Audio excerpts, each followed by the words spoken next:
Tudo bem, pessoal? Começando mais um Conselhos de Classe, um podcast para o gestor de escola. E hoje a gente vai falar de um tema bem criterioso.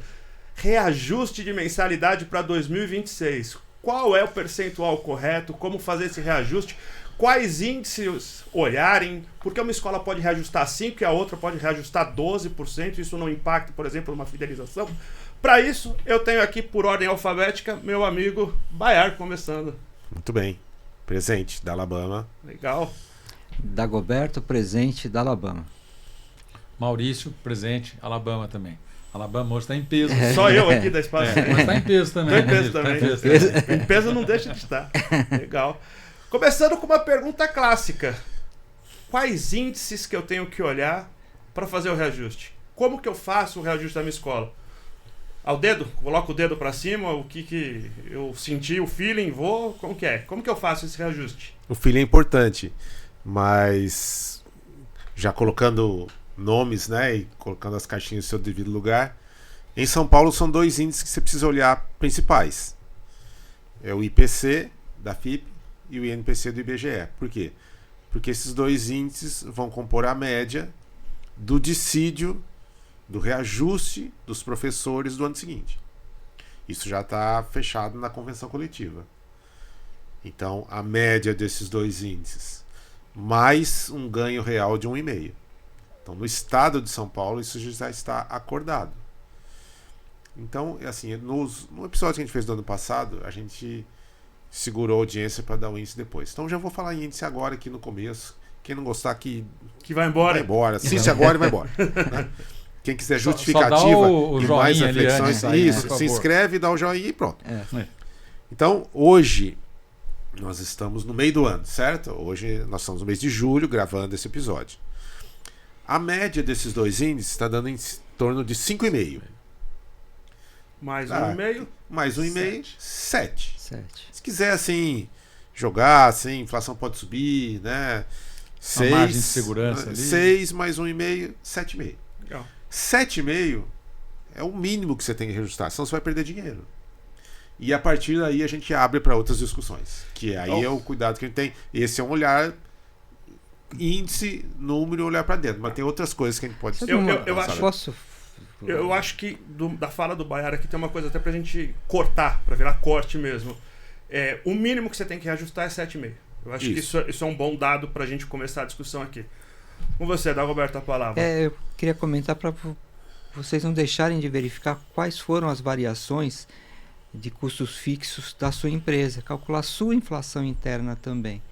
Às vezes você teve uma variação ali, porque além desses 7,5, de mais 1,5, 2,5, você teve algum investimento. Você comprou um produto que tem um preço por aluno lá. Sim. Você vai pagar R$20 por aluno de algum produto aí que você pôs, um maker, um bilingue, sei lá. Isso aí tem que ser a mais. Sim. O 7,5 é só para você recompor os seus custos e a base. É o mínimo dos mínimos ali. É isso. Legal.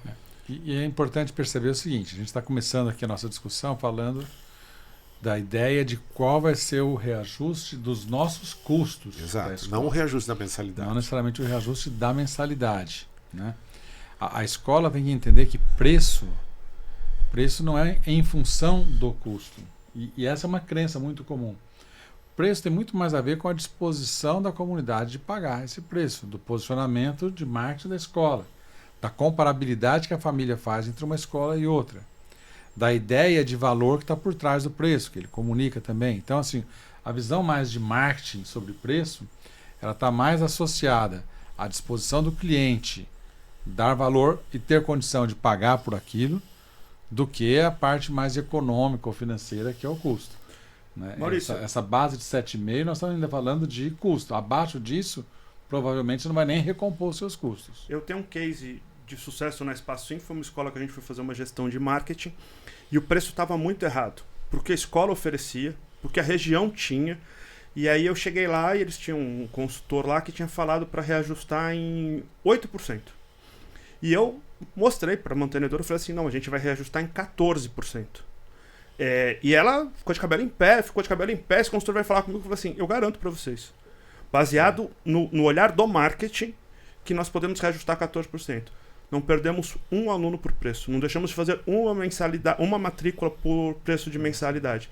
Mas é isso que você está falando. Foi um olhar muito mais estratégico do marketing do que de reajuste.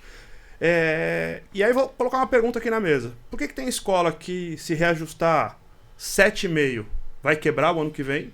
E tem escola que reajusta 12 e passa batido e cresce e vai super bem?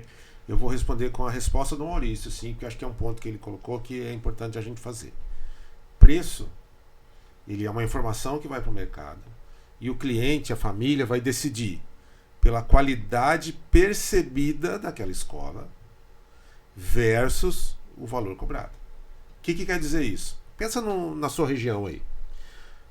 Elenca as 10 primeiras escolas em função da qualidade dessas 10.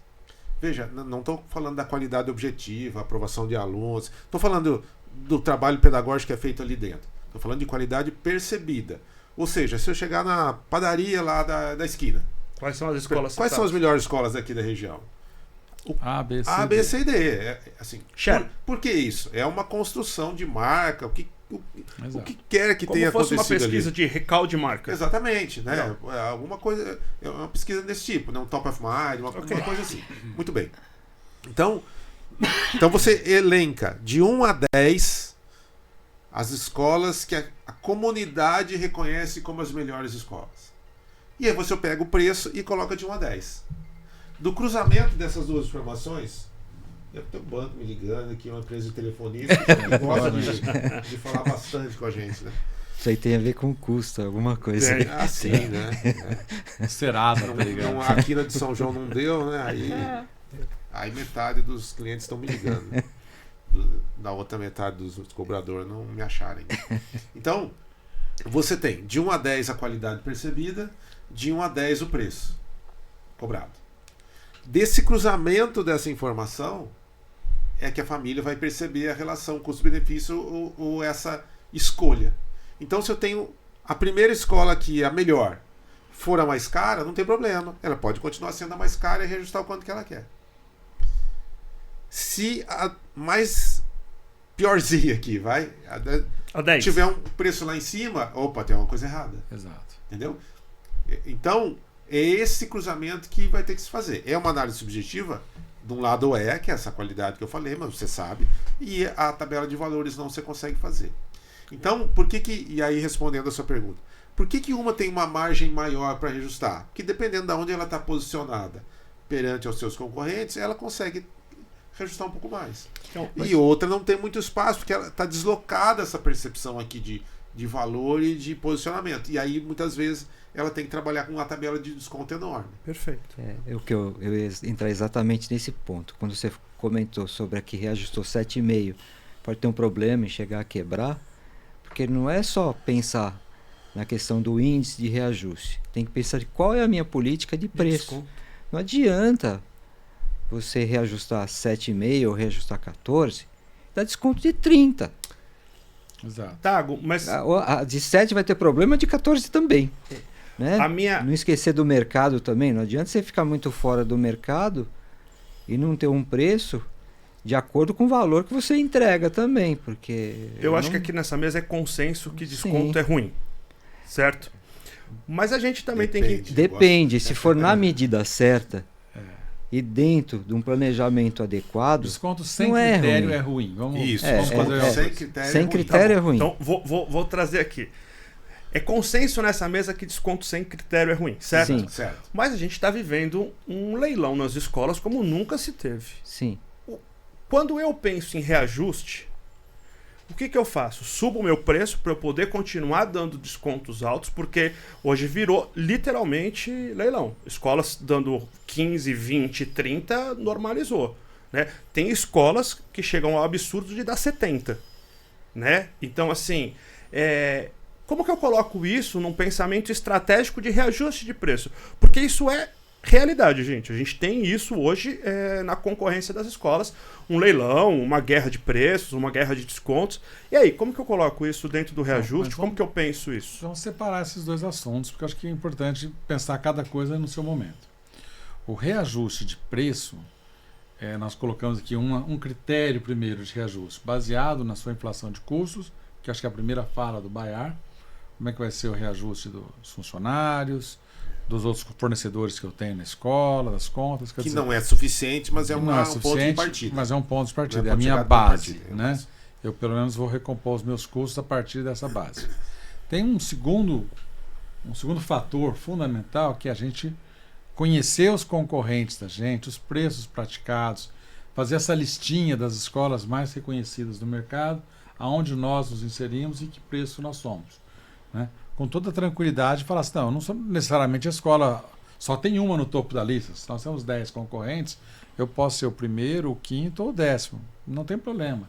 Mas eu preciso ter um preço adequado àquela percepção de valor. Não tem problema a posição que você não precisa ser a escola mais cara. Não necessariamente. Muitas vezes a escola de maior sucesso não é a mais cara. Pode ser uma escola até que tenha um ticket médio mais baixo, mas que consegue fazer uma entrega, um arroz e feijão bem feito. Eu faço o básico, mas com um ticket médio mais baixo, e a população precisa disso, e a minha escola tem um volume que justifica esse preço. O problema que a gente tem na questão do desconto, sem critério, ou de um desconto muito exagerado, é que você consome muito da margem que sobra para a escola de uma maneira muito sem critério. Quer dizer, raramente a escola está ali com 20% de lucratividade. 20%, 25%, é difícil de conseguir. Né? As escolas trabalham com menos de 10%. Então, quando eu vou dando desconto de 10% em 10%, que eu falo que é o problema do sem critério, né? Eu vou te dar 10% de desconto. Não, mas outro colégio lá falou que dá 20%. Então eu dou 25%, eu dou 30%. Poxa, você está trabalhando abaixo do seu custo. E aí, quanto mais aluno você tiver, talvez pior vai ser a situação financeira da sua escola. Maurício, vai ter que dividir turma, vai ter um problema maior. Deixa eu te provocar, e eu sei que vou fugir um pouco do tema reajuste só, mas vou entrar no... Mas a gente volta nele. Mas vou falar de preço ainda. Existe uma linha de pensamento que é assim, minha sala cabe 30 e eu tenho 20. É melhor entrar mais 10, nem que seja pagando metade, do que eu ter as 10 cadeiras vazias ali. E aí, como compõe isso? Então, é verdade, essa é uma prática comum. O cara fala, a cadeira está vazia, o professor já está lá, a iluminação já está lá, o projetor já está lá, tudo funcionando, porteiro, etc. Então, a carteira vazia, uma carteira vazia mais R$300, melhor para mim ter os 300. É um raciocínio um pouco errado. Por Para quê? mim hoje é um pensamento muito imediatista. Porque eu acho que eu estou gerando mais 300, mais 600, mais R$900 de caixa por mês. Só que na primeira festinha de aniversário, essa informação vaza para os outros. E aí você começa uma pressão por um desconto cada vez maior. Você fica refém de uma situação. A sensação de injustiça com quem já era seu cliente. A ideia de que não tem esse valor todo que a escola comunicava antes. Ela põe um preço, mas se ela pratica um valor muito mais baixo, um preço muito mais baixo, ela vai, de certa forma, informando o mercado que aquilo ali é só uma fachada. Então, tem uma série de questões que tem que ser levado em conta. Esse raciocínio mais imediatista, e ele é mais comum a quem está mais desesperado financeiramente. E aí que as escolas têm uma dificuldade. Por quê? Quando você começa a ter vários concorrentes desesperados, eles começam a dar tiro no pé. É o que eu brinco dizendo. Cara, se você está no trânsito e o outro motorista dirige mal, ele amassa seu carro também, mesmo que você esteja fazendo a direção defensiva direitinho. Muitas vezes a escola está com a política de preço adequada, está com a política de desconto adequada, e ela não consegue captar tanto aluno porque ela tem concorrentes no desespero fazendo esse tipo de exercício. Eu tenho um case fantástico para ilustrar essa sua fala. Eu quero responder... Não, então conta o seu case já, quer ilustrar. Uma escola que a gente atende há 14 anos, vou citar o nome das escolas aqui, as marcas são famosas. E aí ela me liga e fala assim, Danilo, preciso de uma reunião urgente com você aqui na escola. O concorrente abriu na rua de cima e está assediando meus alunos, dando 60% de desconto. O que eu faço? Estou indo aí. O que eu faço? Nada. Não faz nada. Não, como assim? Ele está me levando 5 alunos de uma sala. Ok, nós vamos olhar custo, vamos reajustar a tua tabela aqui de gastos, o teu fluxo de caixa, reduzir o que dá para reduzir, a gente vai sustentar isso 2 anos. Segurar. 2 anos. Você não vai dar desconto, você não vai cobrir nada. Ao cobrir um aluno com 60%, esse aluno vai falar para todo mundo e você vai ter que cobrir para todo mundo. Ao invés de você perder 5 alunos, você vai perder 60% do faturamento de uma sala, que é muito mais do que 4, 5 alunos. Resumindo, 3 anos depois, essa escola da rua de cima, ela não conseguia se manter, porque ela cometeu um erro estratégico, foi aí que eu me baseei para falar isso para ela. Ela abriu da educação infantil ao terceiro do médio. Então todas as salas dela eram salas com, no máximo, 12 alunos. Ela não tinha uma sala cheia. E eu falei, eles não vão sustentar isso. Exato. Porque além de ter poucos alunos por sala, todos os alunos que eles estão captando é com uma margem alta de desconto. Porque eles entraram aqui não para captar por qualidade, e sim roubar alunos por preço. Esses alunos vão ficar numa escola e não deu outro. 3 anos depois, a escola foi vendida para um outro grupo porque ela quebrou. Né? Exato. Eu sou sempre a favor de você ter uma política séria, consistente e firme. Não entrar em leilão. Ontem estava no treinamento que nós tivemos de matriculadores na sala, uma mantenedora comentou que uma escola vizinha fica cobrindo as negociações dela. Que eu respondi, eles vão continuar assim por pouco tempo, vai fechar. Então que bom, você dá 10, ela está dando 50. Agora vamos colocar pela ótica do cliente, né? Você vende algo por 1.000, eu começo a negociar contigo, esse 1.000 vira 500. Não é ruim. Mas eu ainda acho que tem muitos pais que não têm essa percepção. Agora não tem, mas tem gente que tem, né? Vai lá, Bar. Deixa eu devolver pro Baiara aqui. Eu quero fechar essa discussão. Vamos fechar esse pedaço, eu quero entrar numa outra parte do assunto. Desconto tem 2 coisas para comentar. A gente falou que desconto sem critério é ruim, eu vou usar um outro critério para a gente julgar se é bom ou ruim. Política de desconto em que o cliente impõe sua vontade é ruim. Política de descontos que você usa para preencher as suas ociosidades é boa. E nesse caso que você comentou, que é o que o Maurício falou assim, eu tenho uma turma de 20, se eu tiver 30 com 50% de desconto é bom. No primeiro momento é bom, mas o que vai acontecer? Primeiro, esses alunos são menos fiéis que os outros, porque eles entraram só por preço. Sensíveis a preço. São muito sensíveis a preço. Na qualquer oferta de uma ou outra ali, eles vão sair fora. Segundo, eles vêm de tudo que é lugar, não são muito fiéis à escola.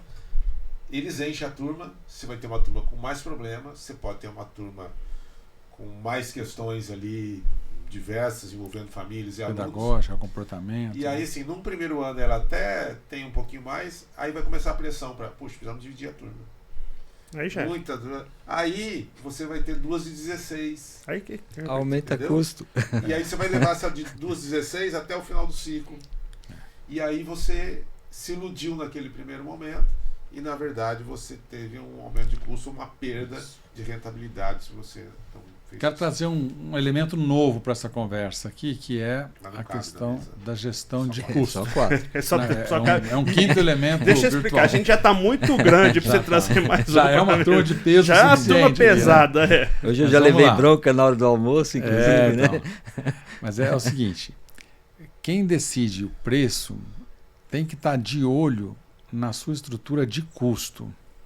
E o reajuste de preço não deve ser, como foi lá no passado, num período mais inflacionário, em que você podia jogar no preço, porque a inflação era muito alta, e a família pagava. E aí muitas escolas foram ficando ineficientes, ou seja, não faz uma boa gestão dos seus recursos, tem desperdício dentro da escola, e compensava isso com um preço mais alto.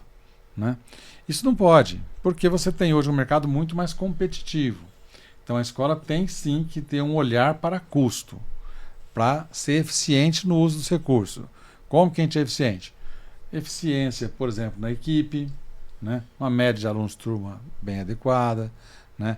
Auxiliares, estrutura administrativa enxuta, né? Gestão de contratos, da Dagoberto faz um trabalho muito sério nisso, de revisar os principais contratos da escola.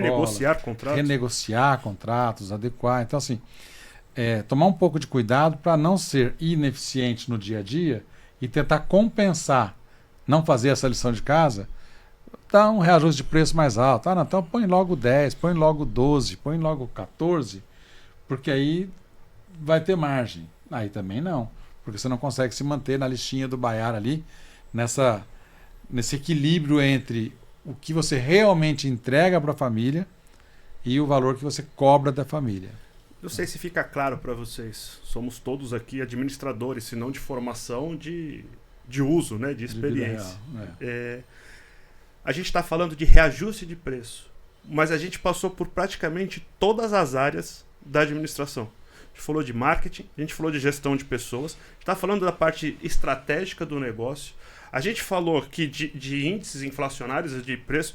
Então, não adianta hoje, se você for dono de escola, se você for diretor de escola, ser só pedagógico, só administrativo, ou fazer isso de forma amadora, não no sentido pejorativo da palavra, mas daquele que está lá porque ama fazer aquilo e não se profissionaliza. Se você não conseguir se profissionalizar hoje, você está fora do mercado. Olha quanto que olha a profundidade da discussão aqui para a gente falar de reajuste de preço. Então, o Bayar, quando ele fala da listinha, ele está falando de posicionamento de mercado. Perfeito. Você entrega aquilo que você vende, é posicionamento de mercado. Bayar, tem escolas que não sabem o que eles entregam. Não tem um posicionamento claro. Por isso que é difícil precificar. Tem escolas que não conseguem ter um fluxo de caixa bem feito. Por isso que não conseguem saber quanto gasta. Dagoberto está aqui, tem escolas que fazem contratos e aí... contratos absurdos, porque vai receber um dinheiro na frente e está amarrado por 10 anos. Discutimos isso hoje. Deixa eu dar um exemplo claro disso aí que a gente comentou no início. Assim. Imagina o seguinte, vai colocar um produto novo. Foi em um lugar lá, foi seduzido e tal. Quero um desses produtos aí e vai te custar R$20 por aluno. Então como faz conta por aluno? Não, é R$20 por aluno. Não dói. A conta por aluno não dói. Aí imagina assim, mais dói.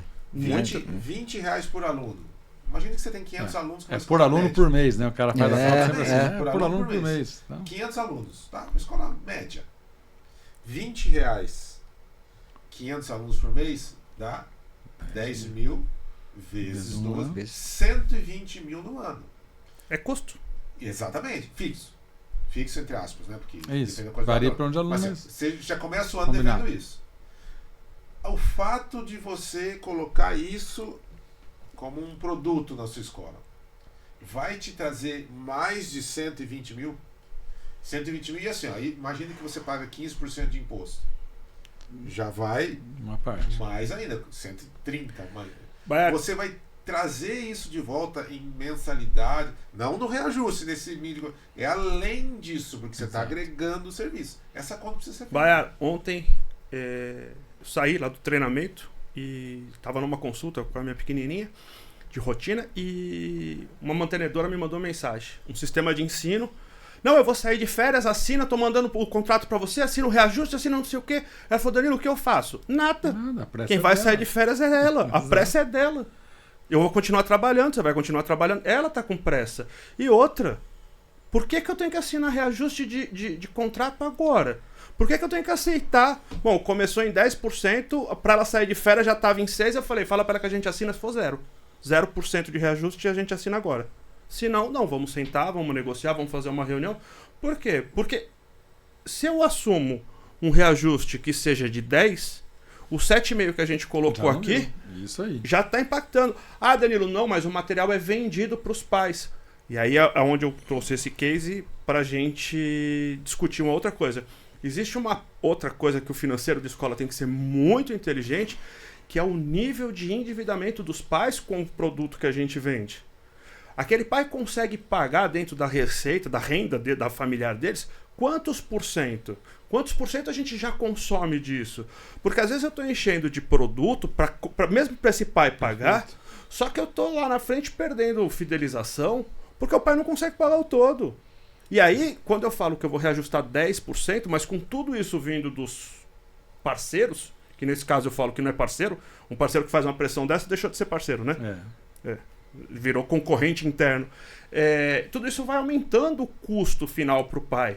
Então, assim, é outra coisa que eu acho que a gente podia discutir aqui, é como a escola entender esse endividamento ali, essa ocupação da renda familiar que a gente faz ali do valor. Danilo, pode falar. Eu vou fazer um comentário que recentemente nós tivemos uma conversa com um grupo de escolas e uma necessidade que a escola entendeu é que ela precisava oferecer algo a mais, queria gerar mais valor o cliente, né? E buscando soluções no mercado, né? A minha opinião e o que nós conversamos nesse dia é, ao invés de você ir para o mercado, primeiro verifica, dentro do que você tem, o que você tem e que você oferece hoje, está oferecendo de forma integral? 100% daquilo que você comprou e desses programas que você comprou, ele está sendo aplicado?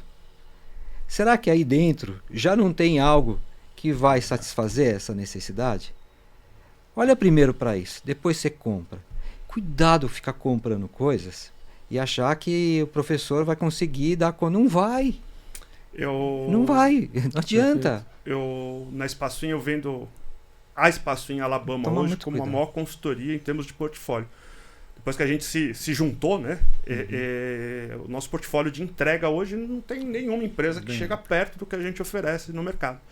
E eu fiz um vídeo recentemente falando disso. Não sei nem se foi postado no meu Instagram ainda, ou se até a sair esse episódio vai estar lá, que eu falo da consultoria 360. Quanto que a gente vai fazer marketing ou vai fazer gestão financeira, e a gente nunca entrega só marketing ou só gestão financeira ou só gestão de RH. Como a gente tem um olhar 360 para a escola, né, em todas as consultorias. E aí eu falo sempre do pedagógico. E um dia me perguntaram assim, Danilo, mas o que você entrega do pedagógico? Eu falei assim, às vezes só uma coisa mágica, que é o envelopamento daquilo que você já faz. Às vezes a escola tem tanta coisa legal que ela faz, a gente cria um logotipo, cria um produto para aquilo já está sendo entregue para o pai, não tem percepção de valor já melhora. Porque ele não recebia nada daquilo, a gente aumentou a sensação de valor com 0 custo, porque a escola já fazia. Aí você fala assim, isso é pedagógico? É pedagógico. Você precisa entender de pedagógico para poder fazer algo assim, né? E de novo, tá ligado a preço, tá ligado a custo. Tem mais um ponto que eu acho que é legal a gente trazer aqui, como algo que também influencia a decisão de preço, e eu acho que o Dagoberto tangenciou isso, até achei que ele ia entrar nesse assunto, que é você perceber o que é valor para a família, né? E eu também achei que ele ia falar de fazer uma parte pesquisa do orçamento familiar. A gente faz a pesquisa de alunos novos todo ano, né? E essa pesquisa a gente investiga o comportamento de compra das famílias. Então todo ano já faz, acho que uns 25 anos talvez que a gente faz. Foi no meu mestrado, 2003. Você era uma criança, Bar. Cabelo branco tá te entregando, 2003, nós estamos em 2025, foram 22 anos. 22 anos atrás. Estava na educação infantil. Cada ano aí, perto de 1.000 famílias de alunos nossos respondendo, mas já tem mais ou menos uns 20 mil questionários até hoje geridos aí por nós, entendendo como é que está evoluindo esse comportamento de compra. E uma das perguntas que a gente coloca lá é quantos % do orçamento familiar fica comprometido com a mensalidade da escola. E aí isso dá para a gente um sinalzinho ali, né? Olha, tem escola que já está testando a relação com a família. O orçamento familiar já está muito alto. E aí é muito mais interessante você revisar quais são as ofertas que eu estou pondo. Será que eu botei muito produto na minha garupa? Será que eu estou só distribuindo o produto dos outros, onerando para a família e pegando uma pequena margem para a escola, que talvez nem seja suficiente pelas perdas, né? Então, agora a escola que tem uniforme, mas tem a perda de estoque, nem percebe isso. Mas era melhor deixar o terceiro tocar. É material, é mais um outro material, é um material menor, é um passeio. Tudo isso vai subindo o preço percebido pela família e não gera um resultado equivalente para a escola, né? Tem escola que esse peso no orçamento familiar é mais baixo. Você consegue colocar. E essa tem mais disponibilidade no orçamento da família. E aí vem uma outra coisa interessante a gente colocar aqui, que é com quem a gente está concorrendo. A gente não concorre só com outras escolas. A gente concorre com outras opções de gastos da família. Sim. Então, a escola, ela concorre com o turismo da família, com o lazer da família. Com a troca de carro. Com a troca de carro, né? Então, se você está ocupando um espaço muito pequeno, a família vai gastar com outras coisas. Sendo que você poderia até falar, não, eu consigo entregar mais para essa família. Cobrar um pouquinho mais. Programa bilíngue, um passeio mais legal, um período semi-integral ou integral, alimentação dentro da escola. Então, mas cada uma dessas novidades que você vai colocando, elas têm que ser planejadas para que você realmente tenha ali mais um centro de negócio, uma geração de resultado, não só de de um valor para a família. Porque muitas vezes o que acontece é que a pessoa está querendo agradar a família e vai assumindo custos. O gestor de escola faz muito isso. Vai numa Bet Brasil, compra uma coisa para levar para a escola, com a ideia de que ela vai melhorar a satisfação geral da família. É como o Bar colocou. Mas vai gerar matrícula mesmo, nova? Vai trazer um novo cliente? Ou só vai consumir a margem que a gente tem? Se só está consumindo margem, não parece ser um Isso bom aí argumento. acaba indo, né? Aumenta a oferta, impacta no preço, diminui o cuidado. Porque nas pesquisas, quando a gente verifica, é recorrente. Um dos problemas que aparece lá é comunicação. Puxa Comunicação. vida, todo ano. E aí se aumentando a oferta. E Dago, tem uma coisa que eu Puxa. aprendi com você. É, cuida do processo ali. Tem uma coisa que eu aprendi com você. O contrato tem que ser bom para a escola. Né? Quantas vezes a gente pega contrato em escola que o contrato é bom para a empresa que está vendendo? Para o fornecedor. No Baia, fornecedor. desculpa, Baia, fala. Estou começando a montar uma palestra que é assim, ó. Para quem você trabalha? Uma pergunta que o dono de escola tem que se fazer. Porque no fundo, vou usar uma expressão aqui meio chula não, mas talvez agrida uma coisa assim. O dono da escola é um atravessador. Porque ele tem a família, que é a destinatária final do serviço, o aluno e a família. E do outro lado tem uma porção de Professor. fornecedores de habilidades e competências. É. Quem está no meio é a escola. A escola pega todos esses fornecedores, alguns fornecem mão de obra, outros fornecem material didático, outros fornecem consultorias, outros fornecem segurança jurídica e tal, e junta tudo isso e repassa para as famílias com uma margem. Se você não administra muito, isso é um atravessador. Né? Se você Essa não margem vai administra bem caindo. isso, a sua margem vai caindo e, na verdade, você está trabalhando para os outros ganhar dinheiro e você não ganha. É isso. Com risco Todos todo têm que seu. ganhar dinheiro. Exatamente. Você tá, todo negócio tem um risco. Então, você tem que ver para quais caixinhas que estão indo. Então, por exemplo, está indo muito para imposto. Talvez você tenha que fazer uma reorganização empresarial Tributário, é isso aí. para não ir tanto para imposto. Precisa ir, porque você tem um ambiente de negócio seguro para fazer isso. Você precisa pagar imposto, mas não pode ser exagerado. Ah, está indo muito para minha parceira fornecedora de tal serviço. Talvez você tenha que renegociar esse contrato. Puxa, os funcionários aqui, um monte de hora extra, um monte de benefício e tal, a folha está enorme. Talvez tenha que fazer Então, esse equilíbrio é importante e essa pergunta é, para quem você trabalha? Você trabalha para você ou você trabalha para sustentar demais os negócios dos outros? Tem que ter um equilíbrio nisso. Não, eu só um pouquinho, eu gosto de falar, quando o Bar fala disso, é como se você tivesse uma pizza. Eu sou aqui alguém que vai trazer para vocês uma pizza. E eu sou o anfitrião. Né? Eu sou o dono da escola. O dono da escola é o que pega o último pedaço da pizza. Né? Se sobrar. Então, se você trabalha para muita gente e oferece o melhor para todo mundo, meu cliente quer um desconto maior porque ele tem uma outra oferta numa outra escola, porque ele tem 2 filhos, ou porque ele trabalha longe, ele dá qualquer motivo e me pede um desconto, então eu dou uma fatia da minha pizza na forma de desconto para o cliente. Então, aqui. Aí, tributo. Eu estou no Simples, mas vai ficando alto, eu contratei outro, foi ficando alto. Nunca pensei muito nisso, mas eu emito tudo certinho e tal, mas vira uma fatia mais larga do que precisa. Estou entregando essa outra fatia. Minha folha eu procuro pagar bem, eu pago certinho, pago hora extra, pago a melhor hora-aula da região, pago melhor os meus professores e funcionários porque eles ficarem satisfeitos. Estou dando uma fatia generosa da pizza. Pago os fornecedores. Não, ele precisa aumentar 10%, vai atrás de férias, pediu para eu acelerar, que era rapidinho e tal. Claro, ele é muito legal, não vai sobrar pizza para mim. A ideia da pizza é boa porque assim, e aí voltando naquela pergunta que o Danilo fez. Se eu der muito desconto, por exemplo, vou ter mais alunos, a ideia seria assim, mas eu faço a pizza crescer, e aí mesmo eu dando um pedaço maior por desconto, uma pizza maior sobra mais. Estou dando só a borda da pizza. Exato. Só que assim, a pizza tem uma forma de um tamanho limitado para você servir e o forno tem um tamanho limitado para fazer essa pizza crescer. Sim, quem que limita isso? O mercado. Sim. Exato. E a capacidade das turmas e tudo mais. Então você não consegue expandir Não demais. é, Não é assim. E às vezes 2 pedaços da pizza deveria ser dele, ele acaba ficando, em alguns casos, sem nenhum. O imóvel é dele. Não recebe aluguel. Cadê o meu pedacinho da pizza desse imóvel, desse meu aluguel? Você encontra lá, você vai ver o fluxo. Cadê o aluguel que está zerado? Não, é às vezes ele é o diretor da escola. Às vezes ele é o diretor da escola. Cadê o Nossa, Prolabore, nem Prolabore. Falei, meu Deus. E dividendo, que é a lucratividade também, porque você tem 3 remunerações aí que são fundamentais e que devem compor o reajuste da escola. Né? Então, o aluguel, geralmente a reajusta aí GPM, PCA e tal, coloca ali. A própria planilha de curso, que é um assunto que a gente acabou não entrando aqui ainda, né? A planilha de curso que o PROCON exige, que as escolas têm e tal, tá lá a legislação.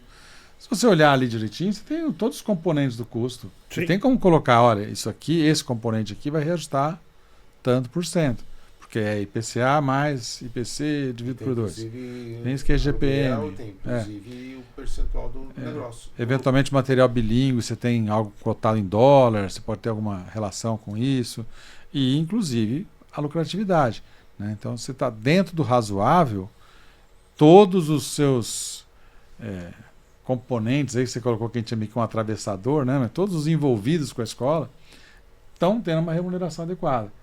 O que o dono da escola tem que entender é que ele é o último da fila e que se ele não se proteger nessa história, ele fica refém à mercê de todos aqueles outros.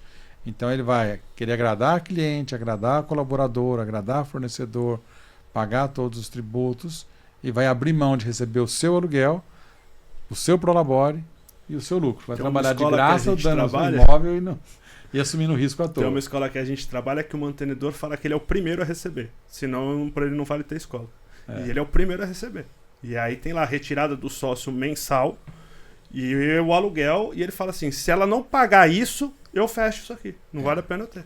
Ele se protegeu, né?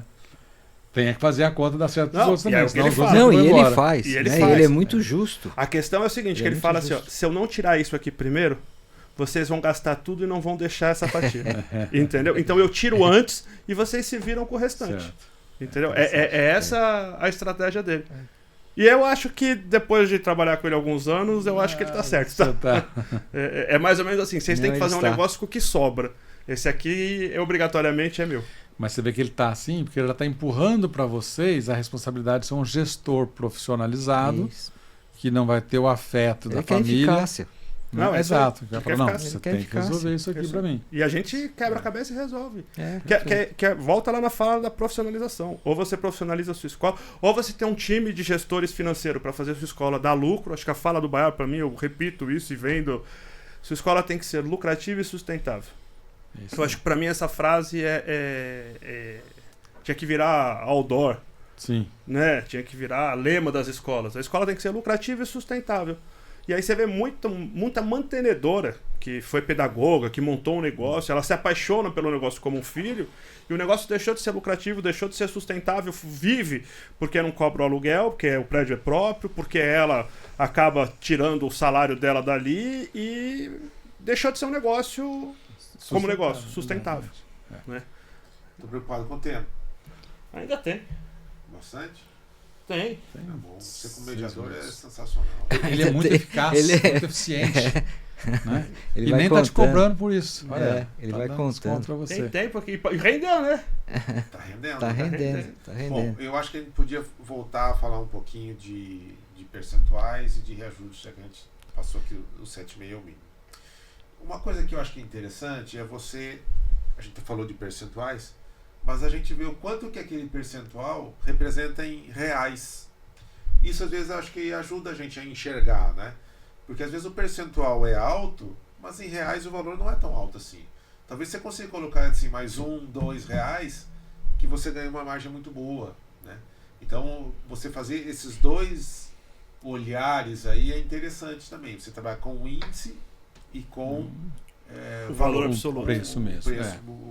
O quanto a mais que a família vai desembolsar para estudar. Uma outra coisa que eu gosto também, é de pegar o impacto. Se nós tivermos R$100 a mais por aluno, qual é o impacto disso nas nossas contas? Né?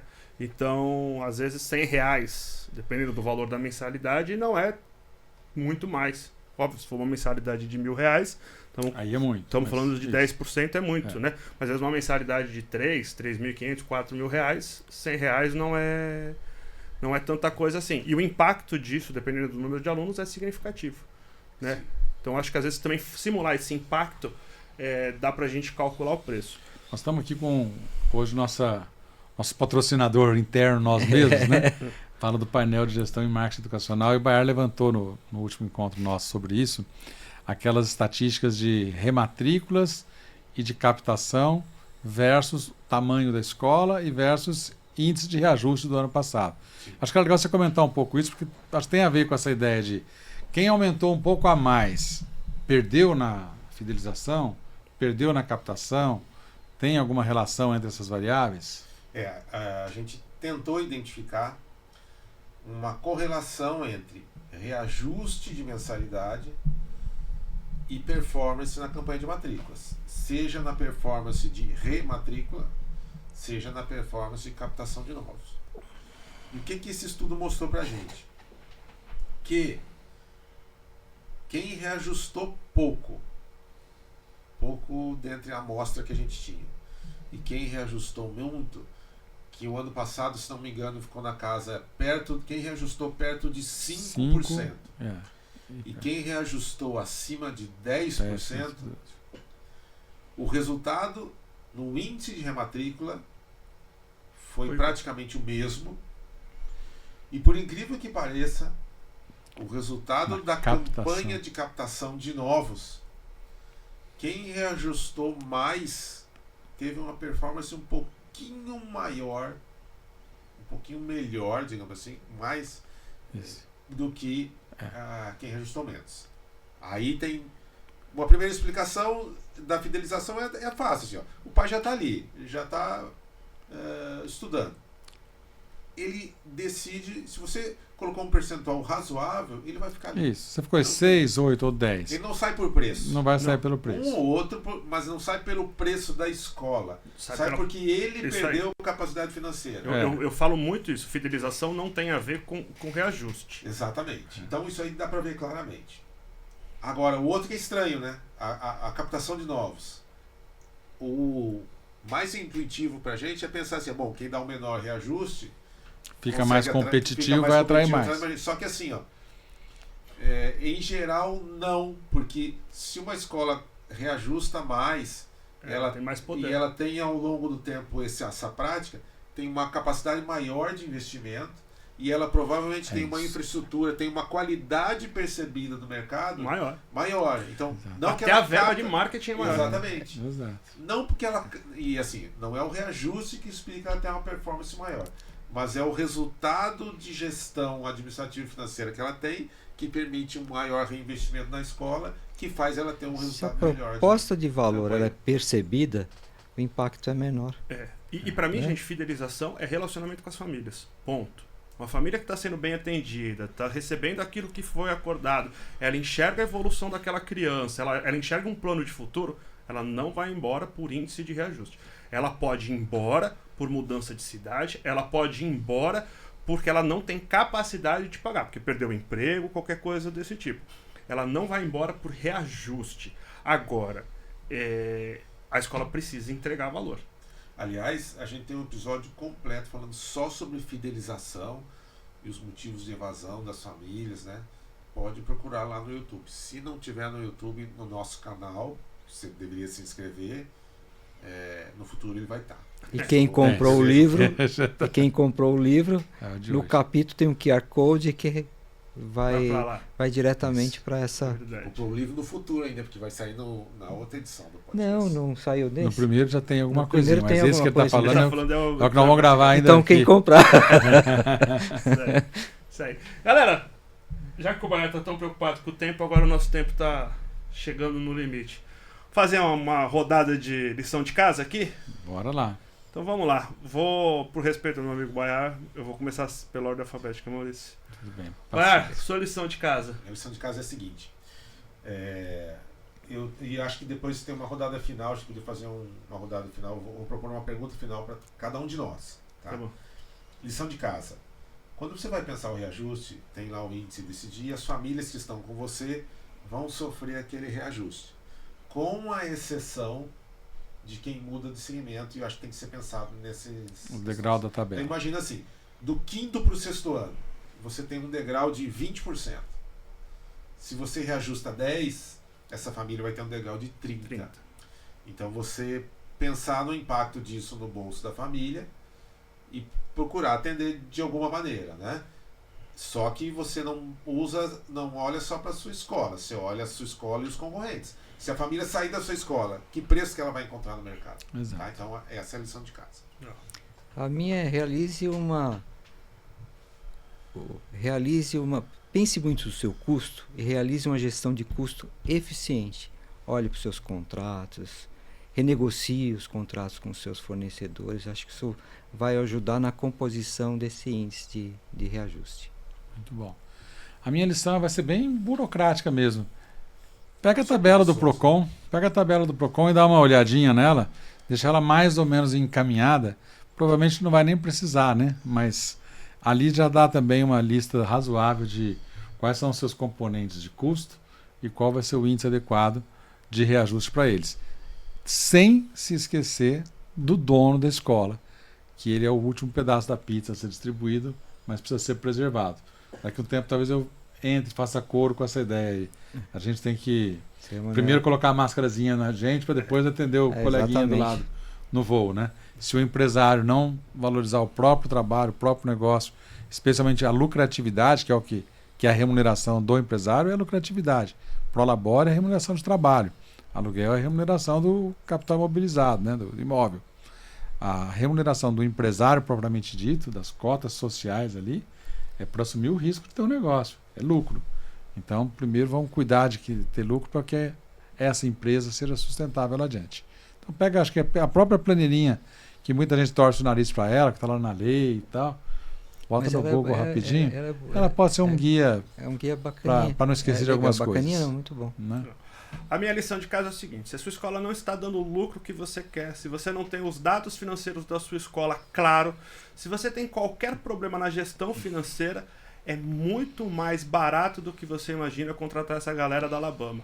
Entra no site da Alabama, melhor vendedor pega o que você telefone deles, porque eu vou falar uma coisa pra você. A sua escola precisa dar lucro. E se você não tá sabendo fazer, chama essa galera aqui que eles fazem dar lucro e de verdade. Quer fazer a... Quer fazer? Quero. Eu quero que cada um aqui dê um percentual de sugestão de reajuste. De reajuste? De 25 para 26, né? De 2025 para 2026. O primeiro número assim. Um número. Um Se número? Se tivesse uma escola, você ajustaria quanto? Eu, 11%. 11. Você? 9,5. Você? Essa semana eu fiz um cálculo para uma escola. Mas eu não Nós posso vamos reajustar em justificar 11% nessa escola, né? Só um Mas uma número. questão 11. 11. Eu, 9. 9? Ok. Ah, Temos isso 2 aí. 9 aqui e 2 11. 9, 9,5 e 2, 11. É. Aí, É. em casa você faz... Isso. Eu pensei um pouquinho no limite psicológico, ficar abaixo dos 2 dígitos, e acho que dos 7,5 para o 9 é uma sobrinha que dá pra gente fazer algumas Eu falei coisas nos 11 porque eu peguei o 7,5 do Baiar, que é o mínimo, e eu tô muito assustado. 7,5 não, o meu não é 7,5. Não, 7,5 7,5 de base. De base. E coloquei aqui a minha preocupação com a economia do país. Eu acho que a gente vai ter... Eu acho que a nossa inflação real, a inflação lá no fundo, tá maior do que... Exato. do que o índice está que o revelando. índice está revelando. Então eu acho que se a gente for muito receoso nesse reajuste, pode ser que o ano que vem você tenha problema com isso. Na verdade, hoje a gente não é só problema do nosso país, mas a gente tem questões externas. Total. Influenciando na inflação. Aqui não foi uma crítica... Não, só para dizer que tem fatores assim... Foi uma questão que eu tô olhando o cenário econômico do país e ele não me traz certezas, me traz mais incertezas, mais inseguranças. Então eu seria um pouquinho mais arrojado aí. Só uma coisa assim importante: você não vai resolver o problema de eficiência e de resultado aumentando com reajuste. Não, Você vai concordo resolver perfeitamente. com gestão. Exatamente. É isso. Por isso que eu volto a falar. Se a sua escola não está dando o lucro que precisa ou que você gostaria, contrate Maurício Baiar e Dagoberto. Dá um tempinho ainda, mesmo quem não contratou ainda, acho que nós temos mais meio minuto, rapidinho só. Outra Exatamente, dica. Você tem 1 minuto. Então, uma dica final aqui, que poderia ser uma lição de casa. evite essa ideia de colocar tudo incluso na mensalidade. Ah, tal material está incluso, a alimentação está incluso, está tudo incluso. Porque você tem uma dificuldade maior de fazer os reajustes, você tem um problema maior com inadimplência e você tem comportamentos de custos diferentes. O material está na mão de um fornecedor, a alimentação, uma inflação que pode oscilar mais. O pai, muitas vezes, ele aceita pagar 20% a mais da alimentação do filho, porque o filho está comendo aquele tomate, banana, etc., que ele está vendo no mercado. Ele vai no mercado. Exatamente. Agora, se você vai subir 20% da mensalidade da escola, aí não dá. Então, evite fazer essa ideia de jogar tudo num pacote só, é uma simplificação que, na verdade, vira uma armadilha para a gestão de preço da escola. E tem uma vantagem disso, né? Na hora de você for comunicar o preço por telefone, o seu preço é menor do que se for tudo. Exatamente. Por mais que no final das contas você somar. Isso. O All Inclusive é melhor para cruzeiro do que para escola. Né? Gente, até o próximo episódio. Foi um prazer estar com os meus amigos aqui. E é isso. Até a próxima. Até. Um abraço. Pô, ficou bonito, elegante vocês, né? Vocês falam bonito. Você viu? Hoje foi bom. Eu gostei. Quando você falou assim, um prazer estar com meus amigos, e é um prazer estar com o Dagoberto também. Ó, 51. Aquela hora que 1 minuto do Maurício aqui. eu recentemente fui ao médico, ele me deu aquela vitamina B2, como é que é? B para B12. para memória? memória, Você não lembra tá? qual que era? Cara, não tá funcionando. tá dando efeito contrário. Você não tomou, Eu tava né? certinho que ele falou. Eu falei, cara, eu vou parar de tomar esse negócio aqui. Isso aqui, eu tô esquecendo tudo.